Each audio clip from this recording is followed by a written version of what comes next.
जुलै महिन्याच्या सरतेशेवटी या ठिकाणी भारत अमेरिका कराराचं अंतिम रूप या ठिकाणी देण्यात येत असून या भारत अमेरिका करारामुळे या देशातील दुग्ध उत्पादक शेतकरी असेल, सोयाबीन उत्पादक शेतकरी असेल किंवा कापूस उत्पादक शेतकरी असेल, हे सर्व प्रकारचे शेतकरी या ठिकाणी उद्ध्वस्त होणार आहेत। आपण अगोदरपासून पाहत आहोत की या ठिकाणी विदेशी माल आयात केल्यामुळे या ठिकाणी 2026 मध्ये, 2025 मध्ये आणि 2024 मध्ये सुद्धा कापसाच्या गाठी आयात केल्यामुळे कापसाचा भाव हा 6,000 पर्यंत खाली आला आणि सोयाबीनचा भाव 7,000हून 5,000 रुपयापर्यंत, 4,000 रुपयापर्यंत खाली आलेला आपण या ठिकाणी पाहितलेला आहे।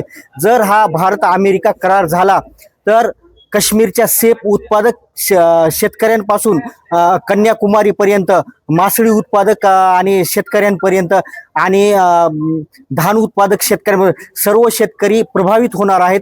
या करारांमुळे या देशातील 80 कोटीपेक्षा जास्त शेतकऱ्यांची या ठिकाणी माती करण्याचा या ठिकाणी सरकारने निर्णय घेतलेला आहे। आपण पाहत आहोत की या ऊर्जा उत्पादन असतील, गॅस असेल, तेल असेल किंवा मीडिया म्हणजे यासारख्या उत्पादनावर सुद्धा यामुळे प्रभाव पडणार असून हे देश आपल्या देशाच्या स्वायत्ततेबरोबर आणि प्रभुत्वतेबरोबर या ठिकाणी सरकार तडजोड करत आहे। आपण पाहितलं की राम महादेव यांनी अमेरिकेमध्ये जाऊन सांगितलं की आम्ही अमेरिकेच्या सर्व अटी आणि शर्ती या ठिकाणी मान्य करायला तयार आहेत, पण ह्या अटी आणि शर्ती जर भारतीय शेतकऱ्यांच्या आणि भारतीय नागरिकांच्या या ठिकाणी मृत्यूला खाईत ढकलणार असतील तर आम्ही या सरकारच्या भारत अमेरिका कराराचा या ठिकाणी तीव्र धिक्कार करतो आणि हा करार या ठिकाणी रद्द करावा अशी आम्ही मागणी केलेली आहे। याचबरोबर पियुष गोयल, वाणिज्य आणि उद्योग मंत्री पियुष गोयल